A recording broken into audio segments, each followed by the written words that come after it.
더운 날씨 가운데서 가면 갈수록 더워지는 것 같습니다. 잘 보내셨는지 모르겠습니다. 건강 조심하셔야 되고요. 늘 말씀드리지만은 늘 기도하고 있습니다. 우리 국민들 어떤 강건하셔야 됩니다.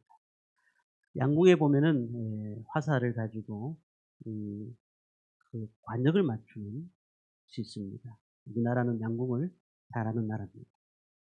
자, 그런데 그 양궁을 활을 가지고 관역을 맞춘다. 이게 참으로 어떻게 보면은 쉽게 보이지만은 에, 그렇게 쉽지가 않은 경우도 있습니다. 그 외에도 보면은 궤도를 벗어나는 경우도 있습니다. 궤도가 벗어난다. 이게 무슨 말일까요? 지금 전 세계에서 조금만 돈이 있으면은 인공위성을 하늘로 올려보냅니다. 그리고 또 조금 더 큰 나라들은 어, 우주선을 보내고 있습니다. 몇 년 전이죠. 2003년도에 우주왕복선 호가 복귀하는 가운데 16일 후에 복귀하는 가운데서 내려오는 가운데 대기권을 진입을 하지 못해서 폭발하는 사고가 일어났습니다. 그 외에도 많은 일들이 우리 가운데 일어났습니다. 많은 사람들이 TV로 중계를 보고 있는데 불구하고 그 우주선이 폭발을 해버린 것이죠. 우리가 지금 타고 다니는 교통수단, 버스나 기차나 비행기도 궤도를 가고 있습니다. 근데 궤도를 벗어나게 되면 사고가 날 가능성이 되게 높은 것입니다. 그런데 오늘 우리가 여기서 얘기하는 것은 영적인 관역을 말하는 겁니다. 수많은 사람들이 평생에 많은 문제 가운데서 이 영적인 관역에서 빗나가고 있다는 사실이죠. 참으로 안타까운 것은 이 영적인 관역에 대해서는 아무도 생각하지 않습니다. 그냥 뭐 영적인 관역에 빗나가면 빗나가는 갑다. 그렇게 생각하는 분들이 많습니다. 뭐 제가 처음에 개척할 때 한번 말씀을 드렸습니다마는 어떤 성도님들 같이 예배를 드리니까 그분들이 나중에 교회를 안 오셔서 물어봤습니다. 왜 교회 안 오시느냐. 그때 문자로 와가지고 목사님 이제 우리 집에 찾아오지 마십시오. 저는 구원 열차에서 내리겠습니다. 그렇게 말씀하시는 분도 있습니다. 유럽에서도 교회가 많은 교회들이 들어섰지만은 유럽에 어릴 때에 아이들이 유아 세례를 받는데 그 유아 세례의 반납 사건들이 계속해서 일어나고 있습니다. 자기 어머니가, 자기 아버지가 교회를 다닌 것이지, 나의 어머니, 나의 아버지가 다닌 것이지, 나는 다니지 않았다. 그래서 반납하겠습니다. 우리가 영적인 관역이 무엇인가? 궤도를 이탈해 버리면은 사고가 나는 우주선처럼 영적인 궤도를 이탈해 버리면은 결국은 우리가 어떤 문제가 발생할지 모른다는 겁니다. 오늘 성경에 보면은 두 사람의 얘기를 소개하고 있는데 이 두 사람이 똑같이 관역에 빗나간 사람입니다. 그런데 우리가 한 가지 알아야 되는 것은 관역을 빗나갔다고 해서 관역을 맞추지 못했던 것 뿐이지 그 옆은 다 갔다는 사실이에요. 관역을 향해서 첫째는 쏘았다는 것이고 두 번째는 그 관역의 화살이 약간 스쳐갔다는 것입니다. 이 말은 무슨 말이냐면은 이들이 하나님을 모르는 사람이 아니었다는 겁니다. 하나님에 대해서 너무너무 잘 아는 사람들이었습니다. 그런데 불구하고 그들은 관역을 해서 쏘았지만은 정확하게 맞지를 못했고 스쳐가는 사람들이었다. 우리가 죄를 얘기하면서 헬라어로 하마르티아라는 말을 합니다.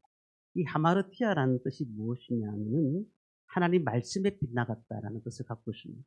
하나님 말씀에 빗나갔다는 것은 하나님의 온전한 뜻에 도달하지 못했다라는 뜻을 또 갖고 있는 것입니다. 우리가 많은 사람들이 예수를 믿고 난 다음에 실수하고 또한 신앙이 계속해서 올라가면 좋겠지만 내려가기도 하는 건 사실입니다. 그러나 우리가 사람을 보면서 신앙생활하는 것이 아니고 하나님의 눈을 통해서 우리는 신앙생활하는 사람들입니다. 그래서 우리가 관역에서 혹시 빗나가는 마음들이 있다고 하면 오늘 이 말씀을 들으면서 하나님 앞으로 돌아가는 복을 받으시기를 간절히 소망합니다. 오늘 본문에 영혼의 관역에 빗나간 사람 첫 번째 사람은 아나니아라는 사람입니다. 이 아나니아라는 사람이 직책은 대제사장입니다. 오늘 24장 1절 말씀을 우리 함께 읽도록 하겠습니다. 같이 읽겠습니다.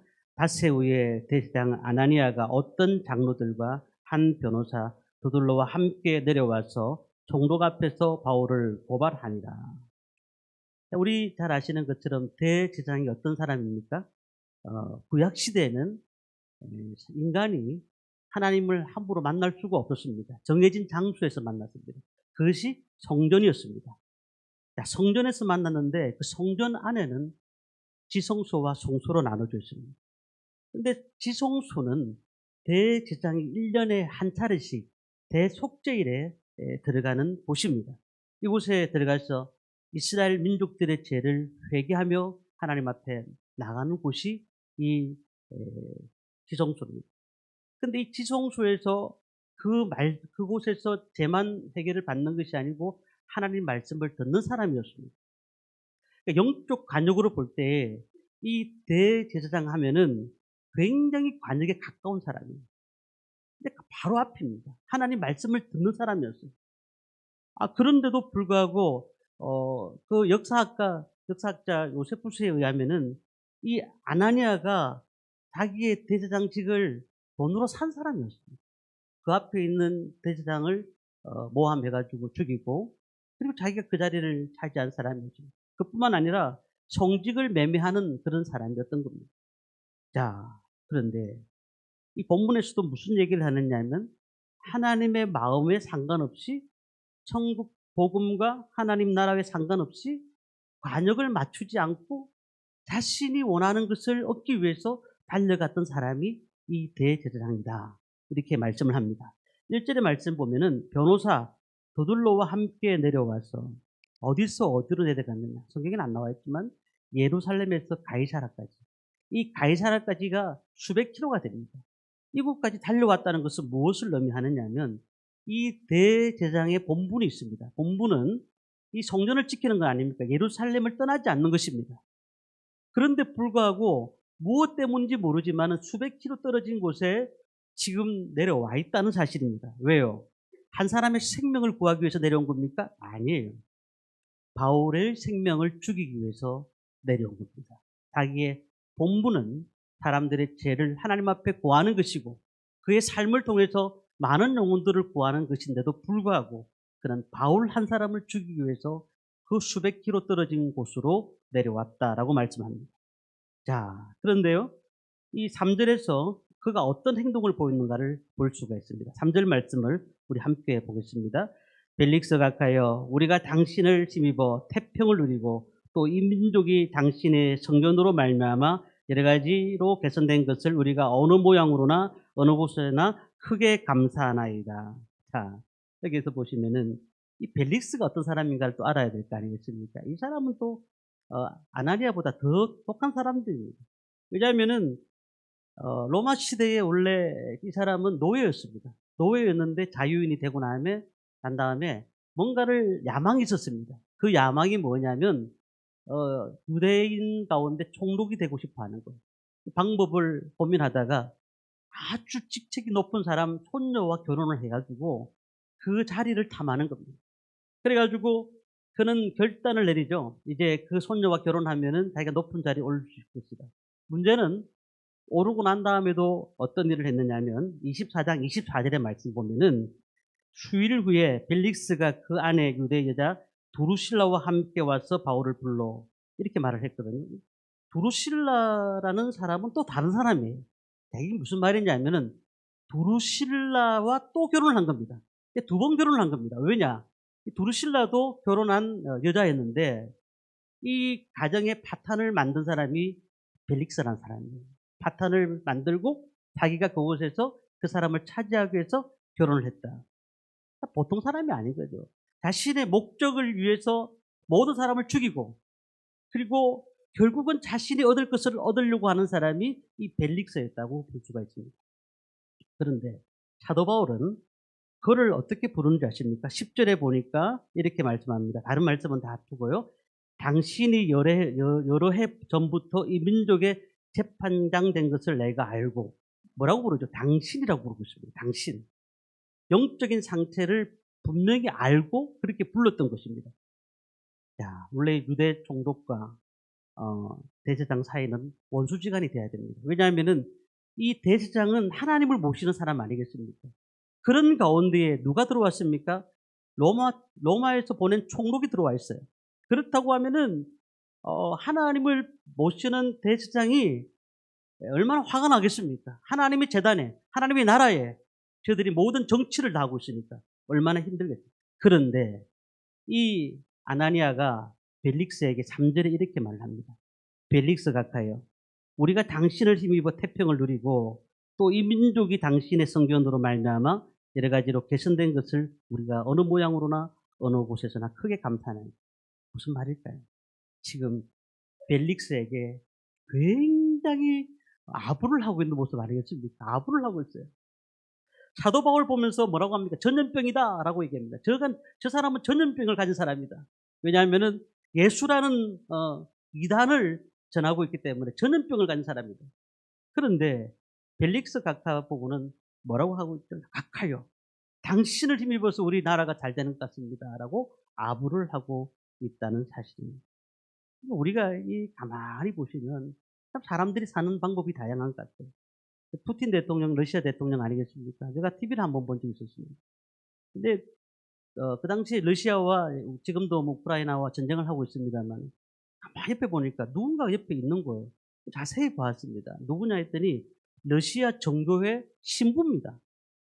다시 말하면 종교를 자기들은 인정하겠다. 그리고 이 모든 전쟁을 이 사람들도 인정했다라는 것을 보여주기 위해서 종교 지도자들을 데리고 다니는 거예요. 종교 지도자들도 뭐라 합니까? 러시아의 전쟁은 합당하다라고 얘기를 하고 있는 거 아니겠습니까? 우리가 이런 삶을 살 때가 참으로 많습니다. 오늘 이 대제사장 아나니아를 보십시오. 그는 참으로 안타까운 사람입니다. 하나님의 말씀을 전하는 사람입니다. 하나님을 가까이 모시면서도 하나님을 만나지 못했습니다.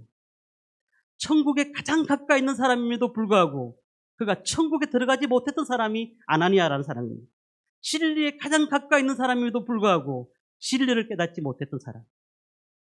오늘 그렇기 때문에 우리가 영적 관역을 어떻게 비켜나게 됩니까?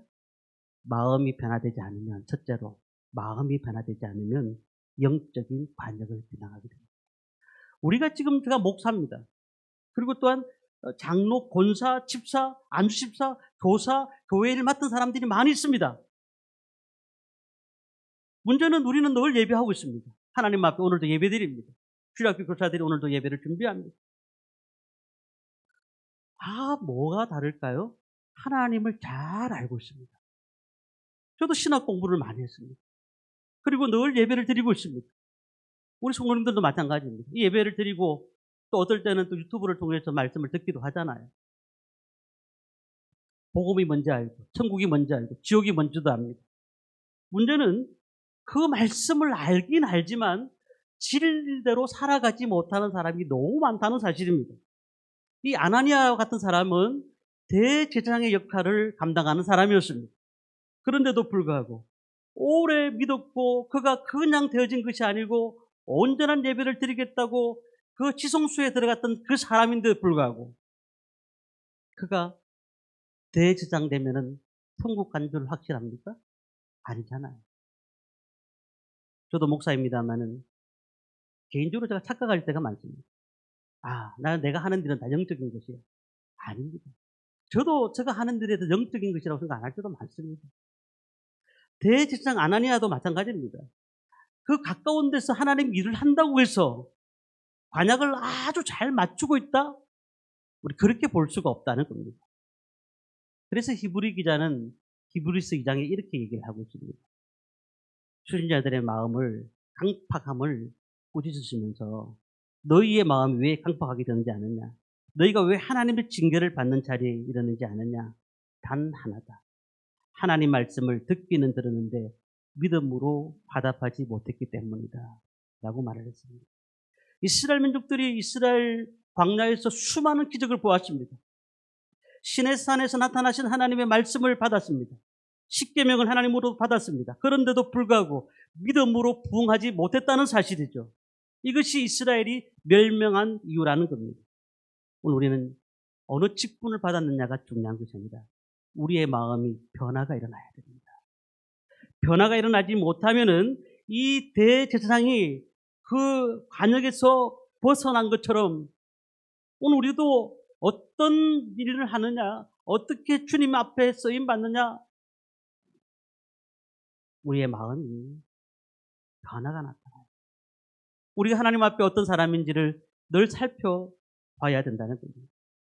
성령의 소명을 받아서 늘 신앙생활하면서 하나님, 내가 가는 길이 바른 길입니다. 내가 주님 앞에 예배드리는 것이 바른 예배입니다. 하나님 보시기 아름다운 예배입니다. 내가 드리는 기도가 온전한 기도입니다. 하나님 앞에 늘 우리의 삶을 돌아봐야 된다는 겁니다. 주님의 관역을 향해서 내 시간의 화살을 정확하게 쏘고 있는가? 내 재물의 화살을 쏘고 있는가? 내 인생의 화살을 잘 날리고 있는가? 우리는 살펴봐야 된다는 겁니다. 이 관역을 빗나간 사람이 아나니아입니다. 두 번째 관역을 빗나간 사람이 누굴까요? 아까 말씀드렸던 베릭스입니다. 이 베릭스는 하나님의 초청을 받았던 사람이에요. 왜 그러냐면 바울이 그에게 복음을 전하는데 그가 그 복음을 들으면서 찔림이 있었는데도 불구하고 그는 하나님 앞에 나오지 못했습니다. 그는요, 25절 말씀 보면은 이렇게 말씀을 하고 있죠. 뒤에 말씀인데요. 25절 말씀 보면은 우리 함께 읽어볼까요? 바울이 의와 절제와 장차 오는 심판을 강론하니 벨릭스가 두려워하여 대답하되 지금은 가라. 내가 틈이 있으면 너를 부리라 하고 막 바울이 열심을 다해서 복음을 전하고 있어요. 의와 절제와 장차 오는 심판을 강론하였더니 그가 찔림이 있는 거예요. 두려워했다고 했습니다. 근데 지금은 가라. 내가 틈이 있으면 너를 다시 부르겠다. 이게 무슨 말입니까? 하나님의 초청이 분명히 와 있었어요. 권면이 있었습니다. 그런데 불구하고 지금은 때가 아니다. 내가 지금 예수 믿을 때가 아니다. 우리가 오늘도 하나님 말씀을 듣습니다. 권면의 말씀을 듣습니다. 그러면 우리 하나님 말씀을 받으면 우리 어떻게 반응을 해야 될까요? 어찌할꼬 하나님 말씀이 내 가운데 임해졌으면 내가 어떻게 살아야 될지를 우리 삶 가운데서 나타나야 됩니다. 그런데 불구하고 벨리스처럼 영혼의 관역을 못 맞추니까 그 초청을 받아들이지 않았다는 겁니다. 네 마음을 이해되는데 텀이 있으면 너를 다시 부르겠다라고 얘기를 하고 있습니다.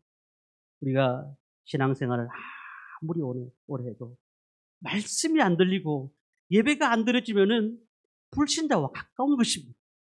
그 권면의 말씀 우리 가운데 찾아올 때 그 말씀대로 순종하고 그 말씀대로 다가갈 때에 우리는 하나님 앞에 서는 사람이 되는 것인데 내가 오늘도 말씀을 들었다 하더라도 그 말씀이 우리를 어떻게 할까요? 듣지 않으면 그 말씀이 우리를 움직이지 못하면은 나는 다 아는 말씀이다. 전에 10년 전에 그 말씀인데 아니 20년 전에 어떤 목사님을 통해서 들은 말씀인데 그 말씀이 그 말씀인데 라고 생각하면서 지금 듣지 않는다는 겁니다. 성령의 인도를 받고 있습니까? 하나님이 우리 가운데 임재하시는 은혜를 경험하고 계십니까? 그렇다면 우리의 나쁜 습관을 지적해 주십니다. 우리가 지금 끊어야 될 것이 무엇인지를 분명히 말씀하고 계십니다. 그러면서 하나님이 우리에게 말씀하십니다. 너희들이 헌신이 필요하다. 그럼 우리가 어떻게 합니까? 하나님 무슨 말씀인지는 압니다. 그러나 다음 기회로 줍시다. 텀이 있으면 시간이 되면 제가 주님의 일들을 감당하겠습니다. 그렇게 말하는 것과 같은 이치라는 사실입니다. 제가 지난번에 한번 말씀드렸던 예를 하나 더 말씀을 드리겠습니다. 어느 날 사탄들이 모이는 사탄 본부에서 비상강요회의가 열렸습니다. 모든 사탄들이 다 모였습니다. 대장들이 모였습니다. 그러니까 추대장인 사탄이 의제를 냈습니다. 야, 우리 보니까 자꾸 예수 믿는 사람이 늘어나고 있다. 지금 사탄 국가의 국가적인 위기다. 어떻게 하면 되겠느냐? 그랬더니 한 사탄이 방법을 내놓습니다. 한참 생각하던 중, 예, 하나님이 없다고 얘기하는 겁니다. 하나님이 없다고 얘기하는 겁니다. 그러니까 이 사탄이 하는 말, 이놈아, 우리도 믿는데 그렇게 통하겠느냐? 그래 말했다는 거예요. 잠시 조용해졌는데 한편에서 또 손을 듭니다. 그러면 사탄님, 그러면 우리가 그들에게 지옥이 없다고 말하는 겁니다. 그러니까 이 사탄이 하는 말, 이놈아, 우리가 지금 거기 안 가려고 발버둥 치고 있는데 무슨 소리 하고 있느냐. 그런데 가만히 있다가 어떤 작은 아이가 와서 손을 듭니다. 얘기해보라.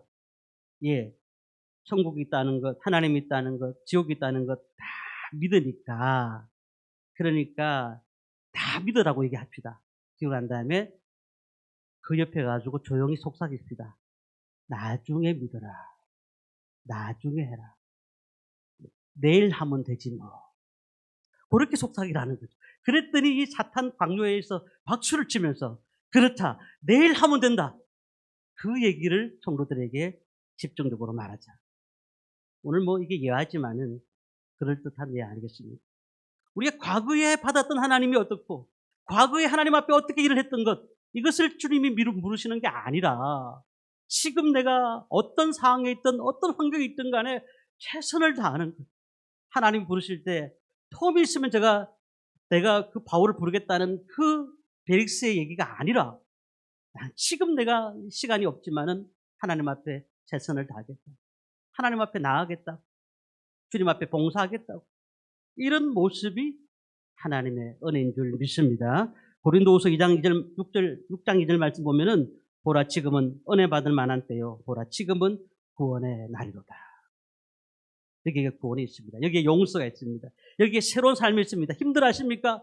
내일 일을 모르지 않습니까? 그렇다면 하나님 앞에 우리의 삶을 맡기시면 됩니다. 우리의 건강을 맡기시고 우리의 모든 환경을 맡기십시오. 우리의 생각을 맡기십시오. 우리의 자녀들까지 다 맡기십시오.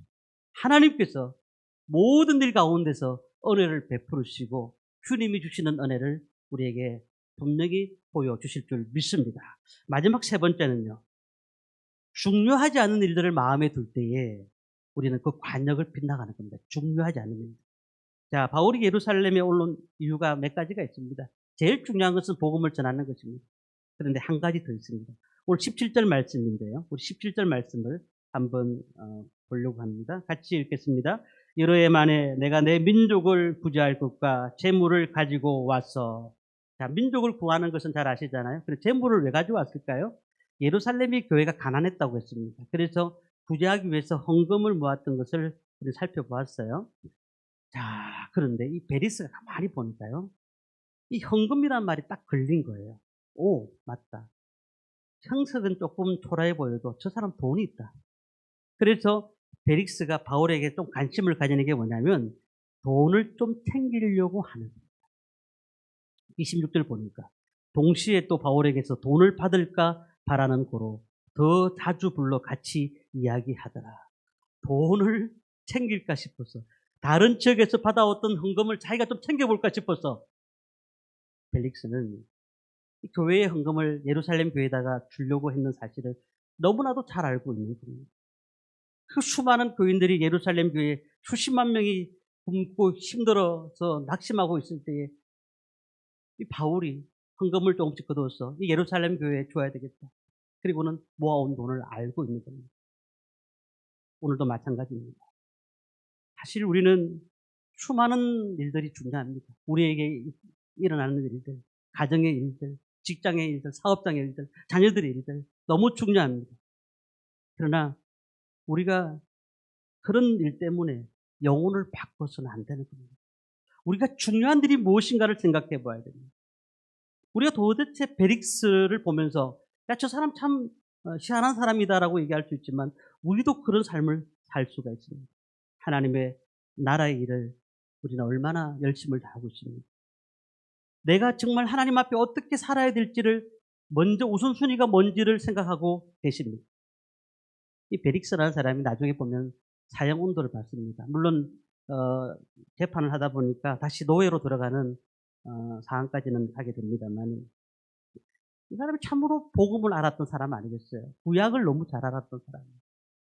그렇다 보니 자기가 조금만 말씀을 들었으면 그가 구원받을 수 있는 길이 생겼을 텐데 결국 사형원도까지 받게 되죠. 물론 죽지는 않습니다. 자, 그런 가운데서 어떻습니까? 그가 노예로 생애를 마치게 됩니다. 기회를 받았을 때 그가 그 기회를 받았더라고 하면 자기만 구원받는 것이 아니고 가정이 구원을 받게 되고, 우리가 잘 아는 구레네 시몬, 이 구레네 시몬은 예수님이 십자가를 지시는 그 현장에 있었던 사람이었습니다. 근데 자기가 어떻게 했을까요? 자기는 지고 싶지 않은 십자가를 억지로 졌잖아요.